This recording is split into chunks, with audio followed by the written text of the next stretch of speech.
I like to party. Well, what's up, guys? Welcome back to another vlog day in the life of a luxury timepiece dealer. Also, day in the life of me, Chris Horns. Kind of a big deal. Not really. I'm just joking. Sometimes in my head, I think I'm a big deal, but most of the time, I think I'm not. But I like to joke around and stay humble at the same time. It's kind of a contradiction. Today, we are going to talk about how to authenticate Omegas, right? Something we've not done on this channel before.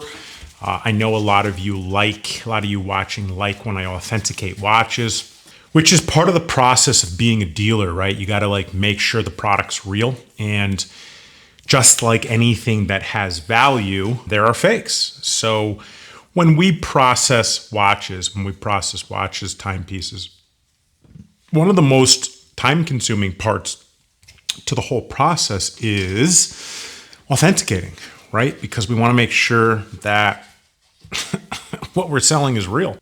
Yeah, I don't want to sell fake stuff. Not if you want to build relationships and be in business for long periods of time. And of course, mistakes happen, and we've made mistakes. A couple of years ago, a fake dial got by us, but yeah, we've caught everything since, and God willing, we'll continue to. So we're going to authenticate these Omegas. We are going to do a Omega Seamaster 300 diver, James Bond edition. This is the titanium variation with a brown dial and a brown bezel.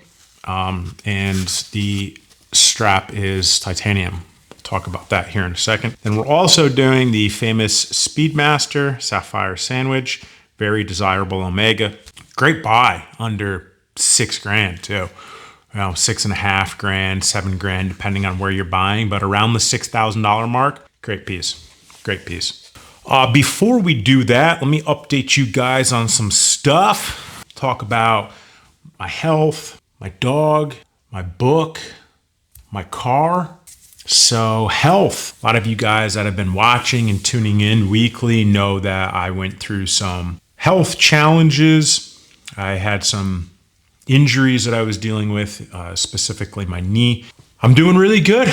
I injured it back in January. It's June now, but it took some time to heal. I prayed every day. I sat on the couch for weeks, months actually, but I've been back to weight training every day, walking every day, and doing jiu-jitsu several times a week, which is the big test for my knee. I feel pretty good. I'm taking it relatively easy in jiu-jitsu. I'm not going hard, to say the least. And I'm playing a lot of bottom half guard, if anybody here watches jiu-jitsu, and I'm just keeping my strong side up, if that makes sense.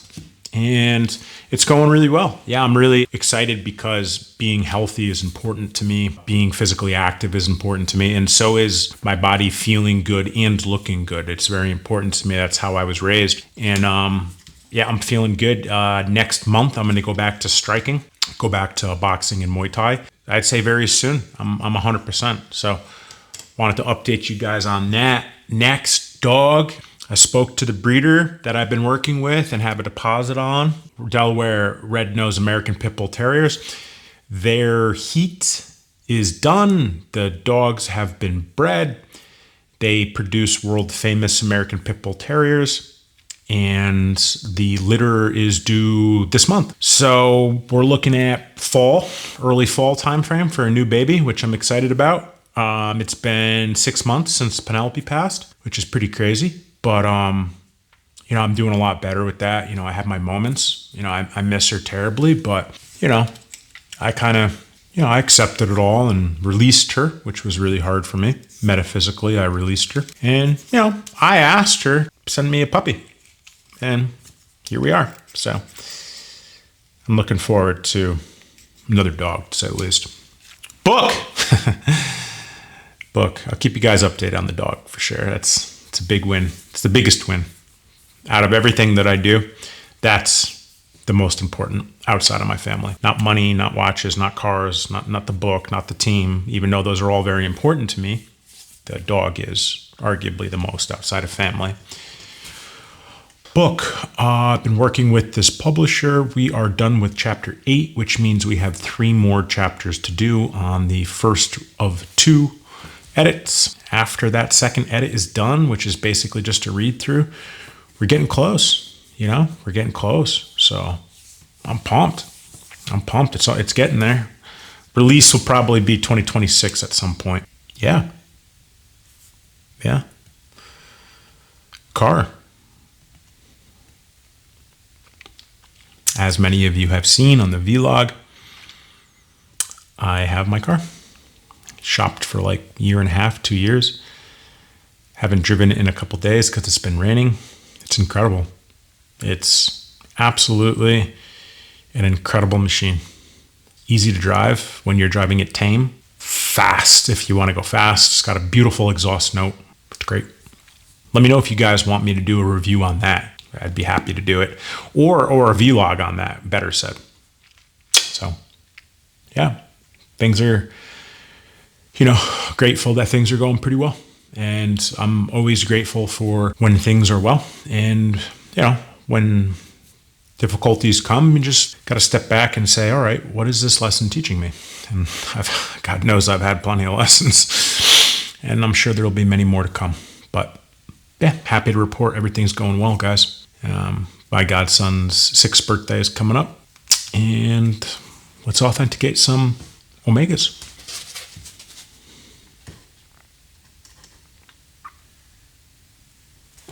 All right, so first up, we have the James Bond 007 edition Seamaster.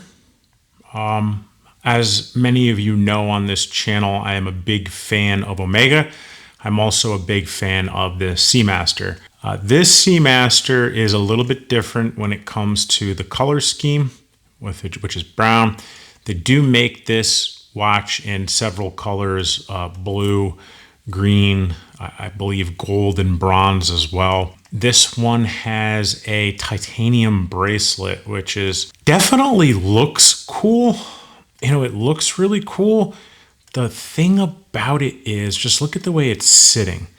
The thing about it is it wears really weird. I am actually, for the first time when it comes to Omega, I am not a fan of this bracelet, and I'm going to do a full review on this watch.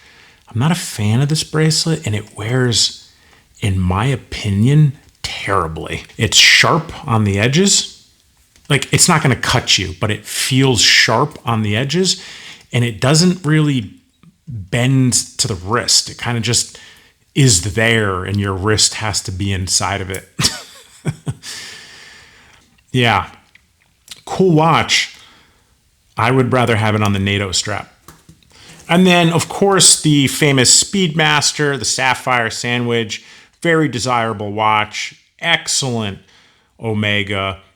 Not this watch, but this model has been to the moon, not this exact watch. A lot of history, mid-century production. Great piece. Much better bracelet. Much better bracelet. So, all right. So how are we going to authenticate these things? You guys watch me authenticate Rolex and Audemars a lot. We're going to authenticate these Omegas, and I'm going to show you how easy it is. All right. It's actually really simple to authenticate an Omega. Actually, pause. Let me see if I can't get that. Yeah. Look at that case back. That case back is just incredible for $6-7 grand. Incredible. It really is.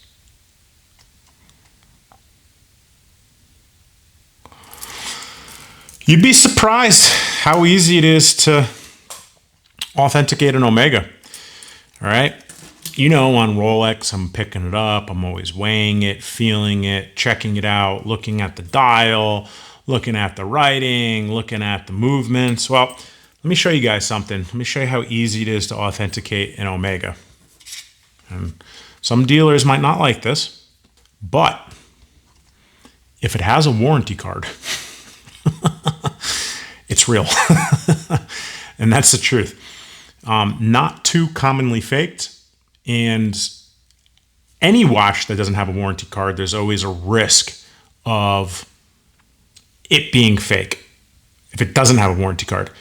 Omegas, if they have a warranty card, 9 times out of 10, probably 9.9 times out of 10, they're real. Now, I'm going to cover up the serial number here, but I want you to see this card, that this is an open date. It's not dated and it's not stamped by the AD. So that is something to pay attention to, but this is not uncommon. A lot of times Omegas get sent out and the ADs do not write in their stamp or the date. You know, truth be told, we've done a lot of selling of JLC, Omega, Breitling, and on several occasions, Omegas, JLCs, PJs, they've showed up, Panerized, they've showed up without dates or AD stamps. So, you know, we fill it in as dealers ourselves, but they weren't stamped out of the ADs. And that's it. That's how you authenticate an Omega. You just look at the card, and both these watches have cards. So that's how you know they're real. I know some people watching might not like how easy it is to authenticate the Omega or how we do it. You know, there's a lot of different schools of thought in our industry, and there's a lot of different opinions in our industry. And I think one of the most important things that you could do in any industry, let alone ours, is to find a mentor and listen to that person until they give you reason not to. I am very fortunate that I have built a really good relationship with my buddy Danny. He's been on this channel. He's a watchmaker. He's a third generation watchmaker from Italy. Jewelry, his family has been in for 3 generations, and he's so good at watchmaking that if you're a dealer like myself, you can't work with him unless you get an introduction. And Sotheby's and Christie's auction house has him as the main and head authenticator of all major watches that come in. Now, Sotheby's will auction off 60-year-old Rolexes that are worth $3 million. Danny is the head authenticator. He sent me a picture of a $4 million Patek yesterday that he authenticated. So when he taught me Omegas, I just gave you the same lesson. He's world renowned. I mentor under him. I'm very grateful for that relationship. We take care of each other in different capacities, and I hope you guys found some value in this. You really don't need much. I didn't even need my loupe. You just need to check the warranty card. As long as the warranty card is real, chances are the watches are real, and that's just the way it goes when it comes to Omega. So let me know what you guys thought of this vlog. Let me know if you guys have any ideas for vlogs, and guys, we'll go from there. So I appreciate you all. Thank you for showing up. My ghost and I say peace. Catch you next time.